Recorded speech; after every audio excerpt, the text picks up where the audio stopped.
Hey yo, it's your boy Monster Man Rocco. It's your boy Swagger Rock. This is Snack the Ripper. And you have to go to don't know. Master Ace. You are now rocking with the best. Breaking Records Radio. Breaking Records, man. Breaking Records Radio. Breaking Records Radio. Breaking Records. Breaking Records. Breaking Records Radio. Let's go. Breaking Records Radio. Breaking Records Radio. Breaking Records, man. Radio is like the place to be. I don't fuck strange music, man. Alright, you are now tuned in to Breaking Records Radio. My name is Alex, and I have here with me a super underrated MC by the name of Four Eyes. From Chicago originally, repping the ATL. Four Eyes in the 90s grew up with Ludacris and appeared on numerous classics. His debut solo album came out in 2007, titled Fantastic Four Eyes, and his new collaboration project under the name Ultra Beast is available now. What's good, my dude? Oh man, God is good. That was a pretty thorough breakdown. You know your stuff, man. Oh man, I appreciate that. I've done a little bit of research, and I've been a fan of yours since I heard you on those early Ludacris albums. So yeah, I said this at the beginning of the call, but I can't thank you enough for taking the time out of your day, and I'm really looking forward to this talk. Hey, thanks for having me. I'm really happy to be here, man. Let's go for it. Shoot.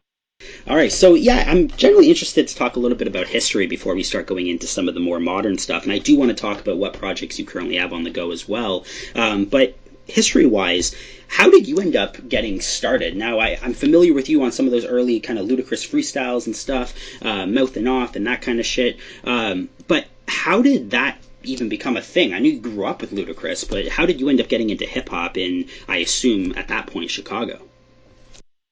Oh, I mean, let's see. I was, normal kid, really big into cartoons, toys, movies, playing with my friends, but then, as started to grow up, hip hop, through the 80s, it started to just, make its impression. So, I started getting movies like Crush Groove and Beat Street and Breaking 1 and 2. And then, I had two older sisters and, just different people in the neighborhood, different rap songs, different things would start to come in. Like one of my earliest memories of is Slick Rick and Dougie Fresh, Lottie Dottie. But then, if you're watching Revenge of the Nerds, Lamar Latrell is rapping when the nerds are doing their competition against the alphas, you know what I'm saying? So rap always has had an influence in my life growing up. It was just really, once just hearing it and knowing that there was really no escaping it, because if it wasn't, IZE or Boogie Down Productions, my next door neighbor had, Luke Skywalker, so I was just getting, various impressions and expressions of hip hop just at that time, and it really just influenced me growing up.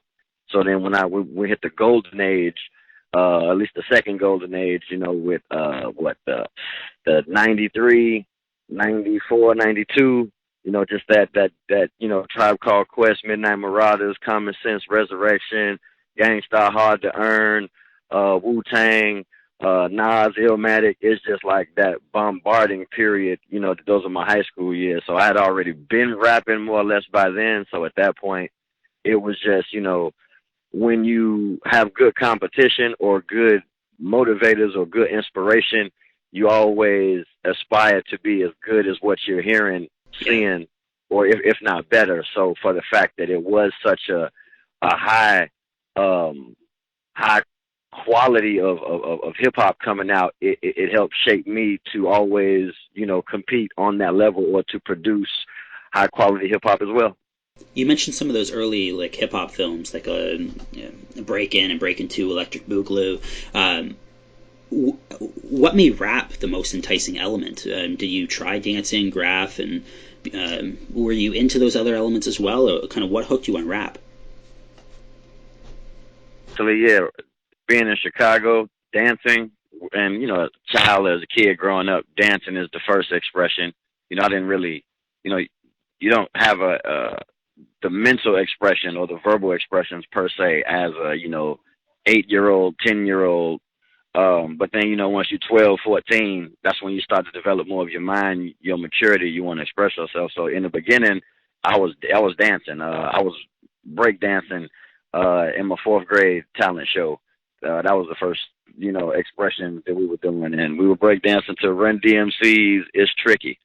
To give you just a reference of the time frame and the type of music that we had access to, and at the same time, rap was still new, so it had to be a certain commercial appeal. I couldn't have too much, profanity in it, at an early age, as to where now it's like titties and ass and everything.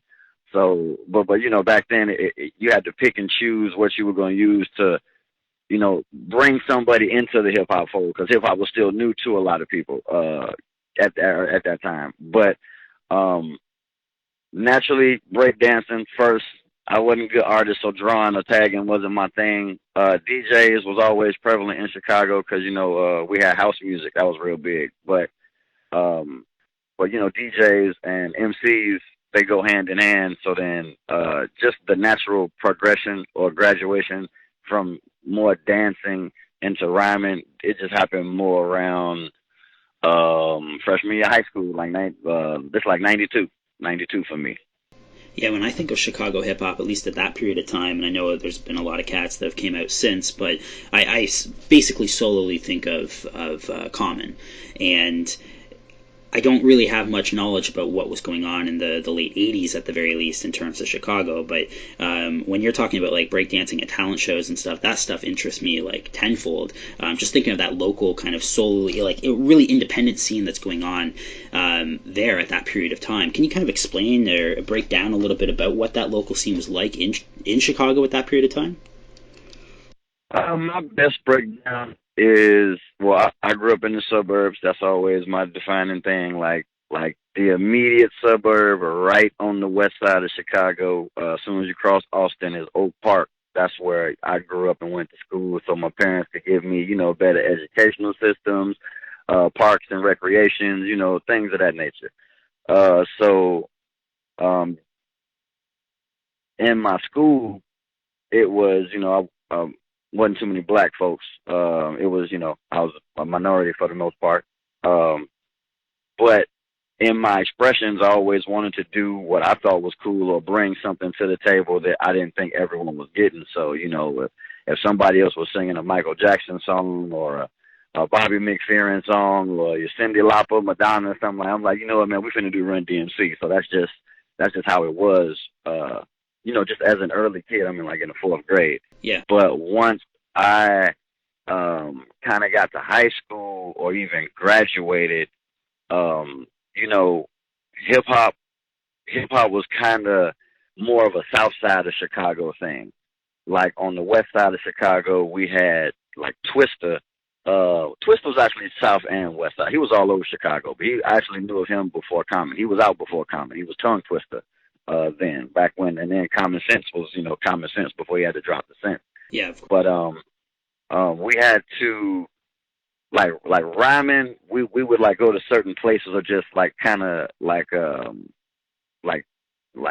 vortexes or central points and throughout Chicago, and they were all either on the south side or on the north side. Once I started to come of age, it weren't too many on the west side. And then, for example, the West Side artists were Crucial Conflict or Do or Die, or like they all hip hop or rap for the most part, but I was always more on the Tribe Called Quest, Gangstar, Wu-Tang kind of demonstration. So I was always lumped into an East Coast.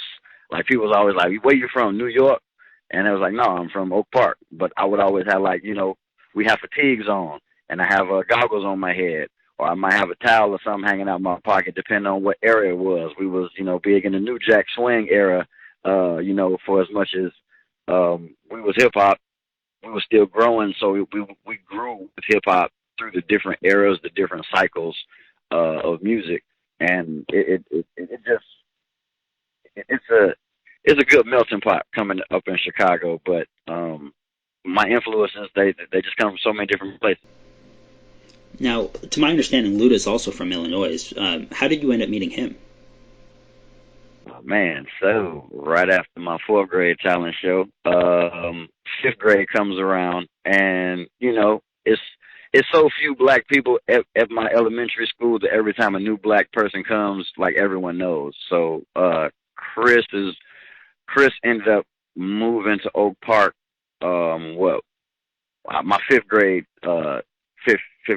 elementary school year, and we ended up playing on the same little league baseball team. Like that's how we knew of each other, but we officially met during little league baseball, and then ever since then we just kicked it. Fifth grade, sixth grade, seventh grade, eighth grade. So this whole time we just playing sports, cartoons, dancing, going over girls' cribs, trick or treating, just all basic, regular elementary school child, just growing up stuff. And then once we hit high school, our freshman year, that's when we meet somebody from the south side of Chicago. He just moved to the west side, goes to our school, and he's really big on hip hop. We all into rap, but he's just really big on wanting to do it, rap personally and make beats and just really go all in about putting a group together. So with that spark, we decided to come together and we make our first group. It was called 4 Steps Ahead, but it was only 3 of us. It was kind of like my brother was supposed to be the 4th member, but he didn't really care for it that much. So, but we liked the name so much, we just kept it. The 4 Steps Ahead. Did you guys actually record any material under that name? We did at first. We recorded at this dude's studio in his basement. His name was Perry. He had a little studio in his basement, and we went and recorded our first demo, song, maybe it might have been 1 or 2 songs. And then because the other dude, his name is Kaos, because his mother had the connection with Ebony and Jet magazine, she worked at the building downtown Chicago. They had connections, so he took the demo to, with his mom, and they kind of took it to another studio. So we moved to an even bigger studio. That just allowed us to record 4-song demo, and then we did a photo shoot, had matching outfits, got our names cut in the back of our head, had rhinestones with our names on them on the outfit, just all typical bubblegum kind of group stuff, growing up looking to make a splash in the industry. So that's that's how I officially started rapping, and I officially got into the business of it. It wasn't just, writing songs so much as it was I was in a kids group, and, it was all about looking to make a hit song and get placement or be placed with a label or be discovered. That was the big thing back then, was being discovered, as to where now, you discover yourself and just do everything.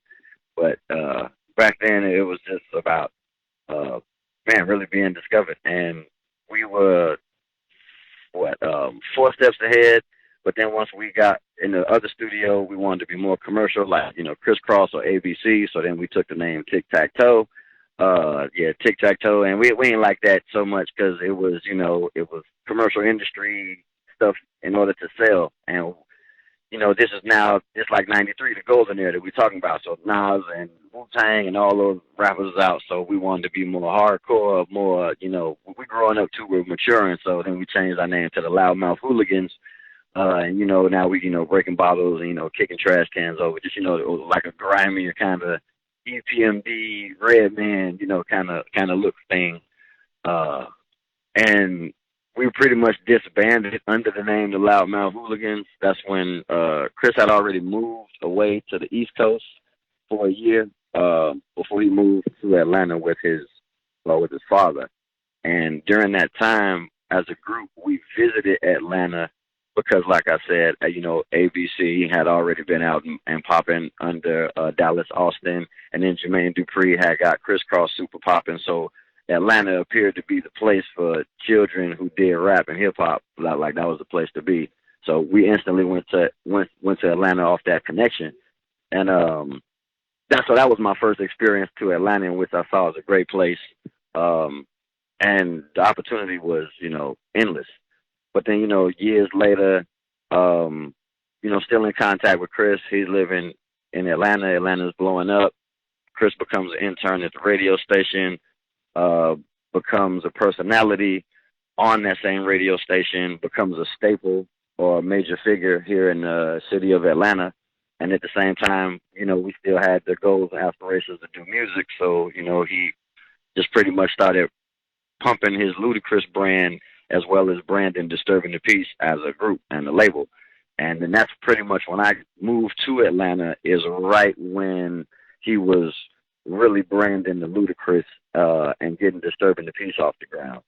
So then I just kind of blended in with that, ended up on Ludacris' first 2 albums, and then the rest is kind of history.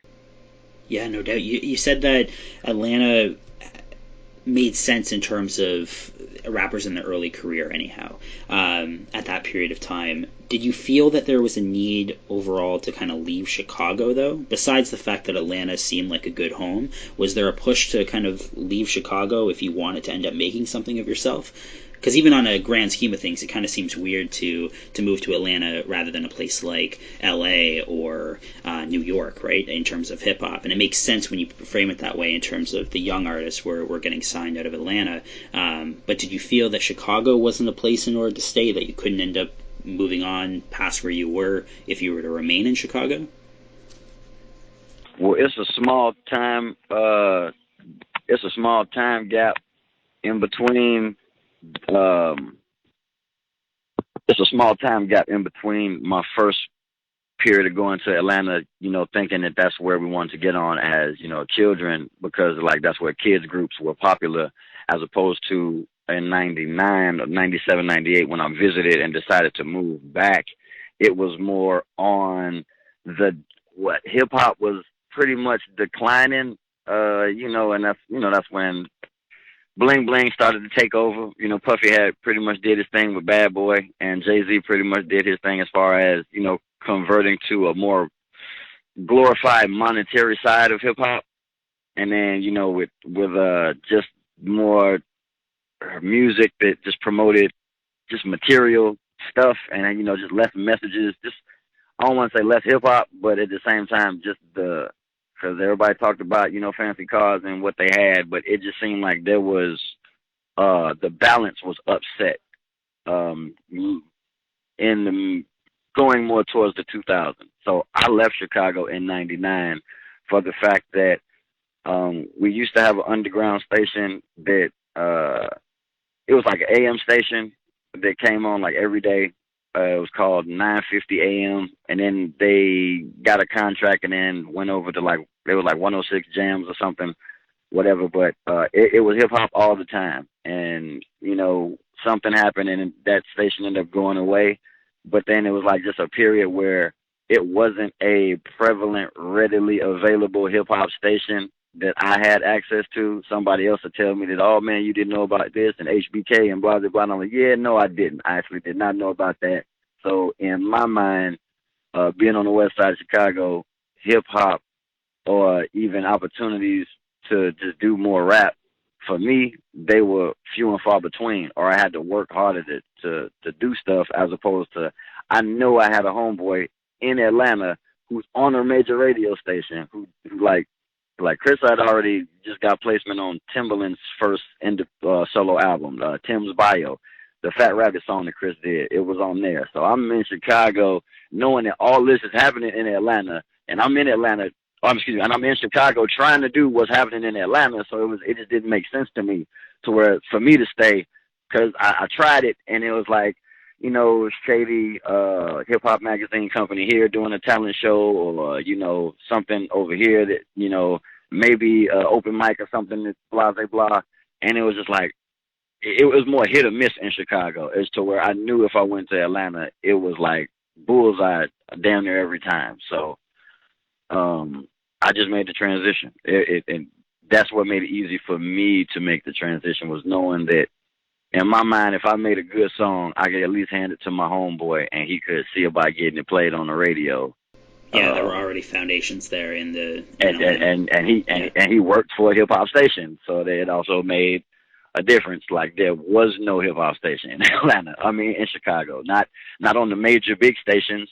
So, like a couple hours here or there. Like 2 hours on a Saturday at midnight, like, no, I don't want that. That's not what I'm talking about. I'm talking about every day, all the time. It was hip hop, like, coming through the radio, and that's what Chicago had for a minute. But then once that station left, for me, it left also. So after a year, it was no need to stay in Chicago. I mean, I was just following my resources, period.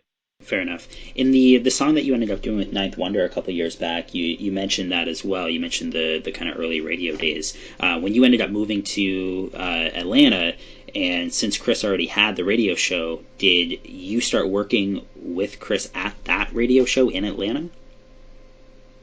That was my goal, but I still had to go through like everybody else, and I wasn't in school, so I couldn't. I started to be an intern, but it didn't last because I wasn't registered in school, and then I didn't want to be an intern that bad. So it was just like some other rigmarole or some hoops I had to jump through to actually, get in the station like that. And I was like, nah, I'll try something else, and which that's what I ended up doing. But I had like I got walked through there, but I wasn't getting any favors. I wasn't asking for any favors, and I wouldn't. It didn't make sense to take any favors either because, Gotcha. We can cuss on here?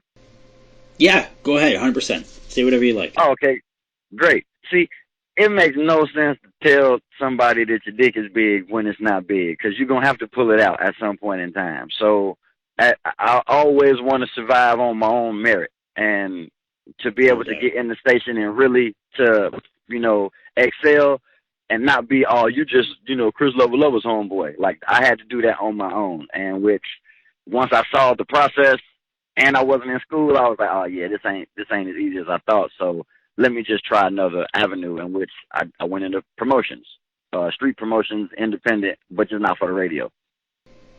And you were still rapping, I assume, throughout all this time period. Oh, yeah. Like, I moved to Atlanta. I was only there for like a year and a half before Chris had his deal with Def Jam. Like, literally, I moved in April 99. Chris brings out his independent album Incognito in May of 2000. By July, it's a negotiation, they in negotiations with the labels to figure out who he's going to sign with. And then he ends up with Def Jam. We shooting What's Your Fantasy video in August.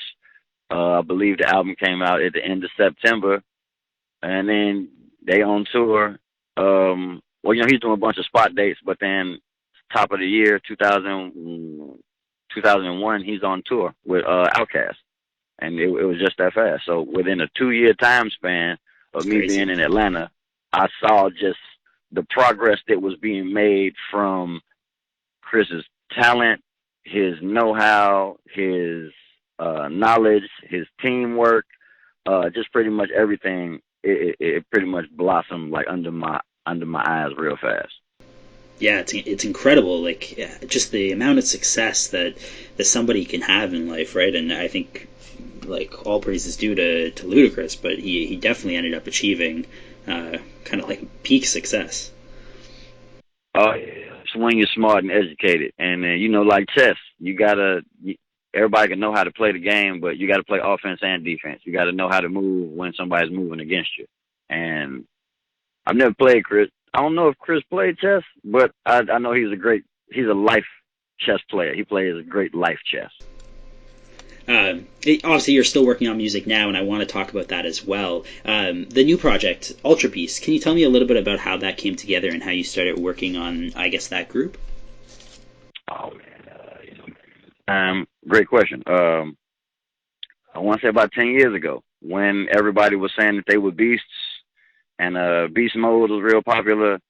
Like, I mean, I was a beast too, but I was like, how do I differentiate from being, a beast like these other people? And I was like, we got to get with other beasts and we got to unite.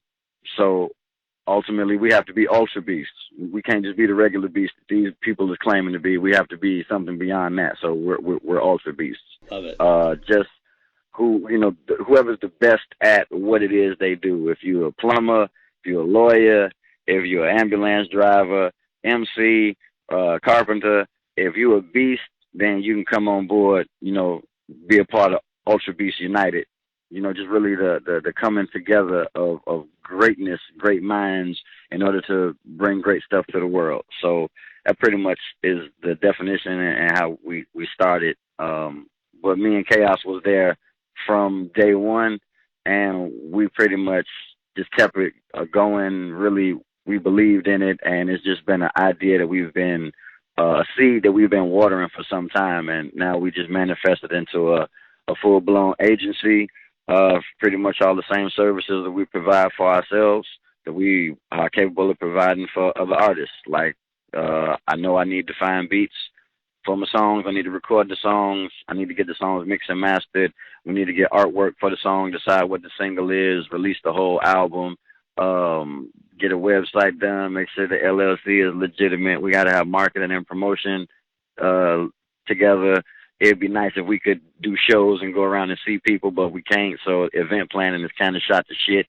But, you know, still ways of streaming online and creating content and doing, you know, everything that needs to be done to grow a brand and maintain a brand. That's what Ultra Beast United ultimately is. But hip-hop, like being champions of hip-hop, that's the root foundation of the essence of what we own. Gotcha. So at this point, you are thinking of it as a full-fledged group, and you're planning on releasing more material under the name. It's not just like a one-off project kind of thing? We a group, but then it's an agency, and then everybody can still do what they want to do. Wu-Tang inspired me a lot to be able to, you know, maneuver as a group, but then maneuver as a label at the same time, and then have everybody independently, you know, responsible and capable of making decisions and holding their own self accountable for the decisions that do get made pertaining to their music career or whatever's going on. So Kaos, you know, he got stuff that he want to do. We always running past each other, but he ultimately got the final decision.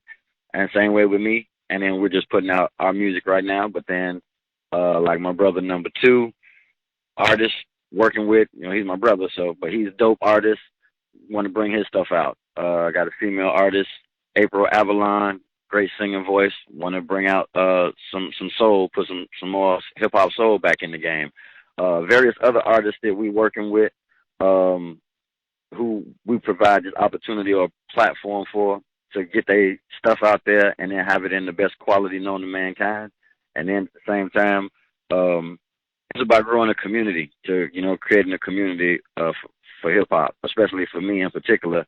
So it's always just like you just put out a beacon to summon like-minded individuals, and then you create like a Professor X, Charles Xavier danger room in the bottom of the mansion for everybody to practice in, and then, you know, you just create the greatest beast that you possibly can. I like it a lot. Is that your main focus as of now, or are you working on solo material as well, or what's going on right now? Well, right now, we are working on, let's see, I just put out my solo album, so I'm kind of cool on solo stuff, but we got another group project that is coming out. We have a Ultra Beast basketball dedication album, more or less, and then we have another Ultra Beast just regular album that we also tidying up. The basketball joint should be out in like 2 weeks. It's called Rush the Court, and that thing is dope. But it is pretty much an ode to basketball. We feel like basketball is it's the sport of hip hop. It's the national sport of hip hop, basically. And we just, for as much as we love it and are tied to it, especially with Kaos and his athletic sneaker apparel game, we just felt it'd be a good thing to do, make a project dedicated to basketball. And then basketball kind of got shut down with all the other sports when the virus stuff jumped off, so then we kind of put the album on hold. But now the season's about to start back up at the end of the month, so yeah, we're going to drop the project. Yeah, we're going to drop it again. So that's that thing. And like I said, we got another album chilling. Chaos and Your Chaos has an album that's almost done. I know he's putting finishing touches on that, but the goal is to keep dropping, you know, music, keep putting out product, just keep championing, running this campaign for hip hop, just the way we think it should sound. And we got a lot of stuff to back it up. We just steadily building the catalog and looking for more people to join in on the crusade. Man, I love that you're still putting out work, and like I said, I was a fan of you when I first heard you on those Ludacris albums, and to know that you're still actively pursuing music and making new music and dropping new shit is really, really exciting, and I'm looking forward to checking out any of the future material as well. Where can people find you, social media-wise? Where can people stay up to date with new music? Man, I would say the storehouse is going to be our website. It's ultrabeastunited.com. Just pretty much all the new music, merchandise, updates, anything, videos, it's going to be on there. And then, you know, if it's any of the social platforms, whether YouTube, Facebook, Twitter, Instagram, Ultra Beast United, that should bring you right to it. And then, you know, I am 4 eyes, the number 4, IZE. Put that in any of your search engines, and it should pop up. Yeah, man, it's a lot of stuff going on. I'm on an educational mission right now. I normally was posting like super duper rap stuff on my Instagram page, but I feel it's the time to be a little bit more educational. So I just been, you know, kind of putting up a lot of informative videos and things like that. But we just put out a video and a single called Push, featuring Afro. I seen that. That's going to be like the lead single right now for the Rush to Court album that we're bringing out. That should be out in a couple of weeks. But Push is out right now, available on all major streaming platforms, and the video is on YouTube. Ultra Beast featuring Afro is called Push. Song's real dope, real motivational. I think it's, you know, we think it's what the time's call for right now. No doubt. Again, I can't thank you enough for taking the time out to speak to me here today. I appreciate it. I'd love to have you back on in the future whenever you do end up having new material to kind of go over and discuss. But again, thank you. Hey, no, thank you very much, man. You got it. You just name anytime you're ready. Like I said, as soon as 2 weeks when we drop the other album, if you're ready then, just let me know. And yeah, mi casa es su casa. I am very happy to be here. Sounds good. You have yourself a wonderful night. You too. Thank you, man. Peace.